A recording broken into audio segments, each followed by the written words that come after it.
All right, we shall start. Hello, everyone. Nice to see so many people here today.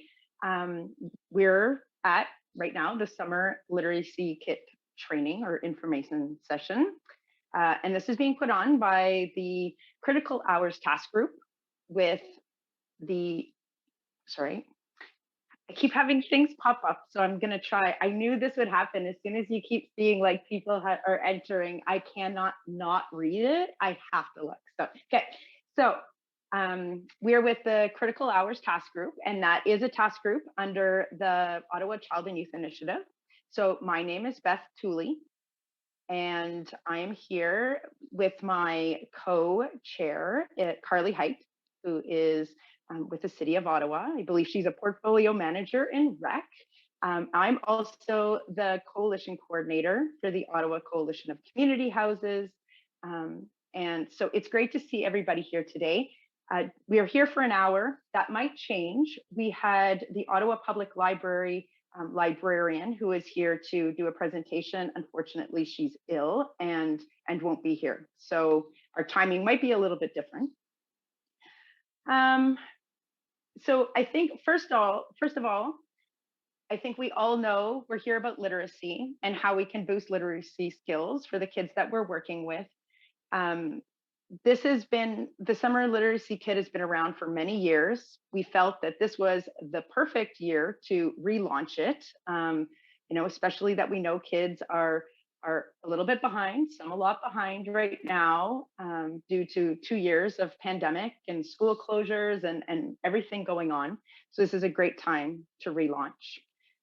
So we'll start off, I'm going to start off with a little video to talk about literacy and then we'll keep moving on. Okay, so that was a quick overview. I did see in the comments, can we have the video available for sure? Thanks, Karen. So in that video, I mean, the important thing is really to see what role you play. So if you're working in a community, if you're working in a summer camp program, there's so many opportunities to be talking about literacy and promoting literacy. She touched on the meaningful activities or the meaningful ways of learning and not just making work. Like, so just plain worksheets oftentimes isn't a meaningful way for kids to learn. So the beauty of the Summer Literacy Kit is that there are so many activities that really focus on that meaningful activity and fun ways for them to learn. And you know what, if you don't already, I strongly suggest your program has a book box and, have books, like she said, have books available. They can read them in the program, they can borrow them, return them. Just having access to books is such a great opportunity for kids. So we will now get into the informational part of the Summer Literacy Kit.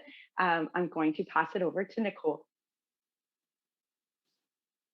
Thanks, Beth. Hi, my name is Nicole McCarricker, and I am the Executive Director of the Osgood Youth Association in rural South Ottawa. So now you have sort of a bit of a background about what is literacy and literacy as a concept. And you know that you are here today to learn about something called the Summer Lit Kit. But what I'm going to talk to you about is a concept called the Summer Slide. And the Summer Slide is the reason why we need resources like the Summer Lit Kit. So I'm going to share my screen. I'm just going to assume that's going to work, and somebody can yell at me if it's not working. Awesome. Thanks, Karen. So I'm going to talk to you today about 4 different concepts. So the first is what the Summer Slide is. The second is what the research says about the Summer Slide. The third is how the COVID-19 pandemic has compounded this issue that we're having with Summer Slide. And then the fourth is tips and tricks on what can be done to combat the Summer Slide. And that's going to lead right into our next part of the presentation, which is learning information about the Summer Lit Kit. So first of all, what is this concept of the Summer Slide? So the Summer Slide takes place, as you might guess, over the summer. So kids are out of school, they're kicking back, there's less structure, maybe there's a bit more video games in their lives, hopefully there's more outdoor play. Basically, you've got kids embracing the freedom of being young and having no responsibilities. And this seems like a lot of fun, and it is. However, there's a bit of a catch. All of this free time can lead to a concept we call the summer slide. And the summer slide is a regression in reading and math skills due to the summer break. And the concern is that experts are warning that the summer slide is hindering kids' progress when they head back to school. So let's have a little look at what the research says about the summer slide. So in 1996, a University of Missouri and Tennessee State University study showed that kids lose significant knowledge in reading and math over the summer break. And this actually tends to have a snowball effect as they experience subsequent skill loss year after year. So what researchers are noticing is that the summer slide starts to take an effect in about grade 3. And if those skills aren't maintained over the summer, then it's not just that they have a bit of a loss in grade 3 and then they pick it up and a bit more loss and pick it up. It's actually a cumulative loss. And then in 2019, the Scholastic Book Club shared a more recent study of children in grade 3 to grade 5. And it also showed that during their summer break, students lost about 20% of their school year gains in reading and about 27% of their school year gains in math. So you can really see that this in and of itself is certainly an issue, but then if you start combining these year over year, it becomes quite a significant issue. So then, of course, COVID-19 had, it compounded the problem, the summer slide problem. We had school closures and online school, and a significant amount of research has been done about how the pandemic affected literacy and literacy skill. So this is just a small sampling of what has been found, but UNICEF reported that students' reading fluency in the 2nd and 3rd grade is now approximately 30% behind what would be expected in the typical year. The UN Cultural Agency says more than 100 million more children than expected are falling behind the minimum proficiency level in reading due to COVID-19 related school closures. And UNICEF again is saying that children have lost basic numeracy and literacy skills. Globally, the disruption to education has meant that millions of children have significantly missed out on the academic learning they would have acquired if they had been in the classroom. And unfortunately, this affects younger and more marginalized children. They're facing the greatest loss. And a Texas study showed that 2 out of 3 children in grade 3 tested below their grade level in math in 2021, compared to half of children in 2019. So the half of children was already a surprising statistic, but that now it's 2/3 is concerning for sure. So that's kind of all the bad news, but there is good news in this story. And the good news is that basic literacy skills aren't hard to maintain over the summer. There's actually a number of ways to keep kids engaged in reading and math over the summer. So I think the majority of us here today, and I understand that there might be a couple of parents and maybe grandparents in the audience today, but I think the majority of us are here because we are staff or managers of summer programs, whether it's camps or drop-ins. So we actually there's a huge role that youth worker staff can play in maintaining basic literacy skills over the summer. And there's lots of fun things that we can do to help that. So I'm gonna touch on 4 kind of key things that we can do to help combat the summer slide. The first is to let kids read what they want. So children aren't going to gain as much from summer reading if they aren't truly enjoying it. And research shows that kids should have access to a wide variety of books that they enjoy reading and that they're fully able to comprehend. That's an important part of that. So if it means that a comic book or a picture book instead of a chapter novel is what they're able to comprehend, that is more than okay. And don't worry about the thought that kids might not be on board with reading over the summer. Studies actually show that nearly 60% of children aged 6 to 17 say that they love or like reading books just for fun, and that this doesn't diminish over the summer. So the second tip is to get outside.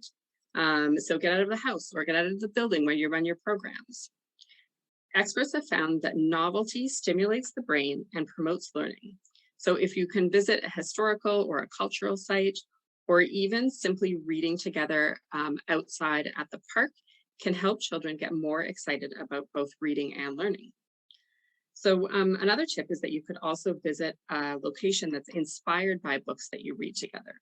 So for instance, you could read The Hidden Figures, which is the true story about 4 Black female mathematicians who helped NASA launch astronauts into space, and then check out a local planetarium. While you're there, you should bring up topics that are covered in the book, and this helps to reinforce what kids are learning from the books in real world settings. So then the next 2 are just a little bit of a teaser about what the rest of today's presentation will cover. So the third is to use your imagination. So kids who use their imagination are also expanding their vocabularies and experimenting with new concepts. So even though it might not seem like kids are directly learning when they're crafting or playing Lego or playing games, they're actually still calling on familiar skills and developing new ones at the same time. And then the fourth is to make time for smart play. So games and puzzles are a great way for kids to brush up on basics while having fun at the same time. So whether it's geared specifically towards teaching skill in math or reading or literacy, there's plenty of ways to get children engaged and help them build skills without turning it into a tutoring session. So I'm going to stop sharing now, and I'm going to turn things over to Carly, who can tell you a little bit more about those activities. Hi, everybody. My name is Carly Scarf, and I am here as a youth worker and program manager at the Osgood Youth Association. I was asked to be here today because we love the Lit Kit here at OYA. I'm always raving to people. I took the training for the Lit Kit probably back in this edition of the Lit Kit I have is 2016, but I think I had an older one from 2014 and 2015. So we've been implementing it into our summer programs, as well as even our after school and before school program that we run during this school year. And it is such an awesome tool. And I can honestly say that I don't use the whole book. There's lots of activities in here for ages 4 to 6 that sometimes just aren't the right fit for my guys, but that doesn't mean that the book itself is not useful for us. So I have a couple of favorite sort of games and units that I want to share with you guys today. And then we're gonna try out a little game. We'll do some breakout rooms and try out the category game. So my favorite unit is the superhero unit. So in the superhero unit, just as like a little bit, I know you guys don't have your Lit Kits yet, but they're beautifully laid out. And my Lit Kit also came with resources, STD. I imagine maybe Karen can answer this later, but these like extra worksheets that don't come in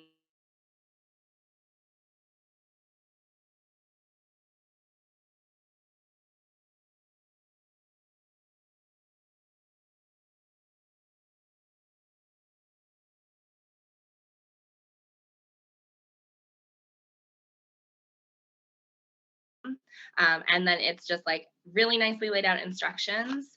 And then, and sometimes we do all of these activities. Oh no, my internet's unstable. Am I back now? Okay, sorry. I got to notice my internet was unstable. So sometimes we do these like themed activities throughout the week of camp, or sometimes we do them all in one chunk. It just kind of depends what your group, as you know, frontline youth workers or camp counselors, we know what our group's needs are. So if doing this whole themed, I've done it before where we do 2 to 3 hours of just superhero stuff, like it's kind of our theme of the day. But I've also done it where we stretch it out across the week, and I'll be like, oh, remember the other day when we did this activity? Now we're going to do another one like that. So I like the superhero unit because they get to create their own superhero name. One that isn't in here that I also do with them is an icebreaker. So when we're doing like introductions in the circle, one of the fun questions I ask them is, if you could have any superhero power, what would it be? So that's also fun. Then there's a superhero mask craft that goes with that. And then there's power charades, which is basically just charades with different superhero cards that come with it. And they have to read the cards in order to play. And then we also do comic strips with the superhero they've created. So it's a really nice, like all of those things, with the exception of maybe the superhero mask craft, all involve some form of literacy. And it doesn't feel that way to the kids. So when you're playing, again, like power charades, the fact of that they just have to read what the superhero power is, or the fact of that they have to, maybe you have to help them sound it out, they're learning and moving. So that's my favorite unit, but there are some really cool other units in here. Like there's a water theme. We like to do some, like we make crystals. There's CSI and mystery theme. So it's kind of nice because the book is laid out in a way where it's just done. There's general activities and then there's themed activities. And the themed activities make it so easy to do. And what I love about the activities themselves is that it doesn't feel like we know we're being purposeful about including literacy, but to the kids, they don't notice. So it's just these little ways that we can sort of add literacy into the summer. There's another little piece back here called teaching tips, which is super helpful. So the 7 tips here are: integrate literacy in different ways, adapt the activities to suit your needs. So again, like I said, some of these activities are not really, like my guys just wouldn't be interested in them. And I know that, but I've taken activities before and been like, okay, this is a really neat activity. Let's see how I can adapt it to make it work for my kids. And I'm going to talk about that a little bit in a few minutes when we break out into our breakout rooms to play that other game. Create a text-rich environment. So like Nicole was saying, we don't have to, we don't have to be reading a chapter book. And actually one of the things that I was taught when I did the Lit Kit the first time was that boys read differently than girls. So a lot of the time, girls tend to be more just about like reading and keeping to themselves about what they're reading, but boys like to share what they're reading. So I know that can get kind of rowdy if you're having, say, a quiet time and everyone's supposed to be reading and they turn to the guy next to them and say, oh, I just read this really cool fact. Did you know that the longest blah, blah, blah in the world is 15,000 feet or whatever it is? Because that means that they're reading and they're absorbing the information and they want to share that with someone. So that sharing piece, even though it's disruptive, is actually a little bit critical to the way that some children learn and will absorb their literacy. So if you have the ability to be flexible with them chatting with someone else about what they're reading, it's actually really good for them. As well as, like Nicole was saying, like comics are good for them. Utilize your library. See if you can get like a bin of books, a weekly bin or a bi-weekly bin where the books are changing, because you'll have some kids, again, who are kind of those bookworms and read through the books. And there's some kids who just won't be interested in what's sitting on the rack and maybe the next rotation of books will have something that interests them. So here we have books from picture books to chapter books to trivia or joke books or like world record books with facts in them. Comics, graphic novels are really popular right now with the kids. So that's a good idea. Have fun with literacy. So we can also, so Karen's writing in the comments on the website, there's also a list of books curated by the Ottawa Public Library, and some of them fit into the themes of this guide. So you can read the book as a group or let the kids read the book and then do some of these activities and kind of keep like that whole theme together. And involving the children in the process is really important. So again, making sure that it's something that like the kids are actually enjoying and want to be doing. I don't know if this is in here, but sometimes we play a game called tell the story. So each person adds a sentence to the story. So you go around the room, and then at the end, you end up with this little story. So even though that is not necessarily reading and writing, we're still practicing like the words that we know and understand, and literacy. So that is also really great. I just have a quick note here to let everyone know that the kits that you're going to be picking up or having dropped off to you are meant for a group. So in terms of the supplies that's in those kits, which is all very, small, affordable dollar store supplies for sure. Like if you don't have enough, you can find elsewhere, but it is meant for groups. So anyone who is on the call today that is maybe a parent or a grandparent or an aunt or an uncle, and you have, say, 3 children with you all day, you will have plenty in this kit.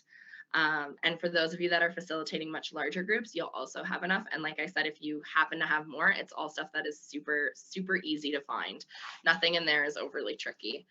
And my other very favorite activity that I learned at the previous Lit Kit training that I did was, and unfortunately there's not a librarian here today for you guys to experience this.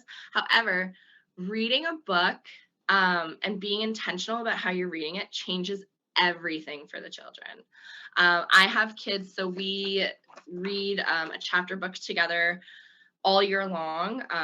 We do a few of them in our after school program, and during summer camp, we do one each week. And the kids have told me before, they'll go, I go home and I tell my mommy, can you please read it like Carly? And she can't do it. She can't do all the funny voices that you do. So like, or for example, I'll be reading and a parent will come through the door and I'll say, oh, Nicole, it's time to go. Your mom's here. And the kids will go, wait, the witch said, Nicole, your mom's here. So like, even though they don't look like they're listening, they really are listening. So that's another thing about the reading out loud to them piece, is that let them draw, let them fidget. I tell the kids, you can do anything as long as you are quiet, you're not disturbing someone else, and you're not actually reading yourself, because our brains can't read and listen to me read at the same time. So sometimes you get kids who just, they want to lie out on the floor and sprawl their body, or they need to be stretching, or they want to draw, or they want to fidget with a toy. And like, again, as long as they're not bothering other children during this, it's totally okay, because they are so listening to you. So again, it feels really silly. And when I started practicing it at first, to do these like different character voices, or when the book has like a ... in it, stop talking. Like, take that seriously. Be intentional about where the punctuation is. So raising your voice and lowering your voice when it gets really quiet. And then, so scary! So, being really as intentional as you can about that, like, sort of theatrical aspect to it when you're reading to them as a group, because then they end up really engaged in it. And then the fun thing that we do is we always pick books that also have a movie. So we've read, what do I have in my collection here? I have Inkheart, The BFG, Charlie and the Chocolate Factory, Charlotte's Web, How to Train Your Dragon, Bridge to Terabithia. So I keep a collection in my cabinet back here of movie-specific books that I keep away from the kids, so they don't get to read it unless we're doing it as a group sort of thing. And then we watch the movie at the end. And then we have a conversation about what was different in the book compared to the movie. And why do you think maybe the author decided to include that, but the movie producers didn't? Or which one did you like better? So again, making sure that they sort of like absorb that knowledge, and then having a discussion about it. Or even if while you're reading to them, say it says, and then she ate the most delicious blueberry pie in her whole life, and stopping and saying, do you guys like pie? What's your favorite kind of pie? So sometimes doing that like little check-in to, again, make sure that they're really listening to you is really great. So after all of my rambling on, we are going to we're going to practice a game. We're going to try out a game just so you guys can see how easy it is to incorporate literacy. And it's kind of fun and silly, and that's okay. So we are going to play the category game. And the way that this works is Karen's going to put you guys into breakout rooms. And there's a few of us today on the panel here, so one of us will be in each room to help facilitate a little bit. But essentially all you do is you take turns. Oh, did I freeze again? Oh no, okay, I'm not totally frozen. You take turns saying a word that fits into the category. But the trick is that you have to do it in alphabetical order. So for example, if I gave you, I can make the category really, really difficult. Like I can say brands of cars. So if we're like with our older friends, the first person might say Audi. And then you work your way through the alphabet. So today I'm going to keep it nice and simple, and we're just going to do fruits and vegetables. So when you go into your breakout rooms, your facilitator is going to explain what order, who's going first, and what order of turns you guys are going to do. And you're just going to work your way through the alphabet, naming fruits and vegetables that start with whatever letter of the alphabet that you're on. And again, you can make this game a little bit easier if you have some younger friends by saying, okay, we're doing anything you can eat. So that really like broadens that category. Or you can say, whatever word you say has to have this letter in the word. It doesn't have to start with it, but it has to be in it. But today we're going to play with, it has to start with it, and it has to be a fruit or vegetable. So Karen, if you want to throw people into breakout rooms now. Awesome. So hopefully that was, I know it was quick, but I didn't want to spend too much time on that. It's a very easy icebreakery, team building-y, because if someone is really struggling to get it, you can sort of go, okay, does anyone in the group have a suggestion? And then it can be, you know, a really positive environment to have them like kind of take a chance to support each other that way. So that's one of my favorite, really easy go-to, requires no supplies. And like I said, you can make the category as broad as you want. We've done things like type any animal or things that swim, or so just, yeah, colors. It can be pretty much anything. And then you can actually, if you want, you can also play the category game without the alphabet. So it's a little more intentional about literacy if you use the alphabet version. But again, for our younger friends, I froze again. We still hear you. You're still that's perfect. Good then. Audit, yeah. But with, so yeah, like our younger friends playing the category game, again, they have to be intentional and thinking, and that's a component of literacy, right? So yeah, so that's pretty much all that I have for me. I am so happy to, I think we're doing a Q&A afterwards, so I'm happy to answer any questions when Karen says it's time to do that.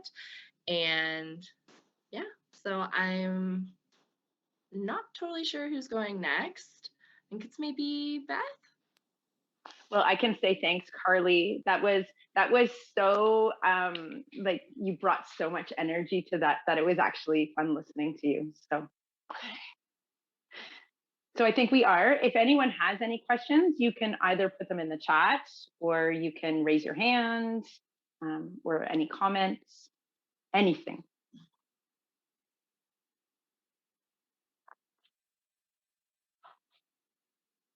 We could play the Jeopardy music right now. Tess Porter, you have a question or a comment? Yes, I do. Hi, Beth. Nice to see you and everyone. I just have a question in regards to the kits themselves. How do you get them? Are they delivered? Do you have to pick them up? How does it work? So at this point, they're being put together currently. They're in a box that is a little bit bigger than a shoebox. It's like a little cardboard box. It has like the printed manuals, as Carly said. It has some additional printed material for you.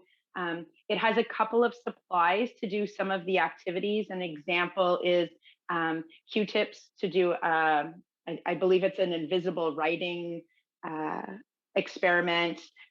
There's tea bags, there's little letter beads, all those kind of things just to get you started. So they're being put together right now. I do believe Karen had put where to email them. We're going to have a pickup location in the south end and a pickup location in the west end. So we'll just coordinate with you for next week, and then you can just go and pick up however many kits you're requesting. And that Karen put a SurveyMonkey link in the chat as well. So if you know you want one of the lit kits, then just go to that SurveyMonkey link and that will connect you up with that process. Justin. And just to go back, sorry. we have 100 kits. We have 70 in English and 30 in French. So just be mindful. Usually one organization would take one, but if you're running multiple sites, you might request more than one. But we are unable to provide like 100 kits to one organization. Justin, we'll go back to you. My question was, how many children can participate with one kit? She had said like a family of 3 is fine, but what's the maximum? I think so. It's more designed to be in a like larger group setting. Carly, I would say usually about 8+ children. Yeah. I know like in the past we've done activities with upwards of 30 kids involved in it. Yeah, I was going to say that too. Like pre-pandemic, our after-school club had just shy of 30 kids, and we've used lit kit activities with that number of kids.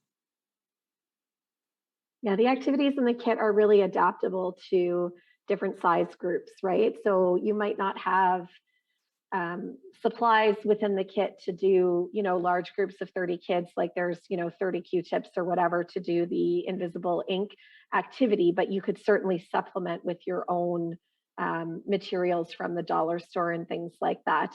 But the kit itself is really adaptable to different size groups. Hopefully that helps, Justin.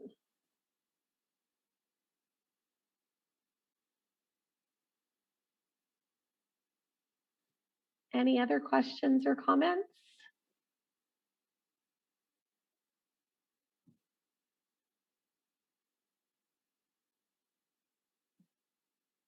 By show of virtual hands, who's excited to be doing summer lit kit activities this summer?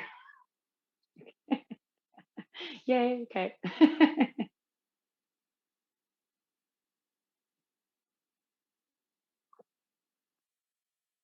All right, well, if you think of any questions after, feel free to reach out. Karen did put the email in the chat, and use the SurveyMonkey to request the kits, and we'll figure out how we're going to get them to you next week. Yeah, so big thank you to Nicole and Carly for sharing their experience and their wisdom with us this afternoon. We really appreciate your time.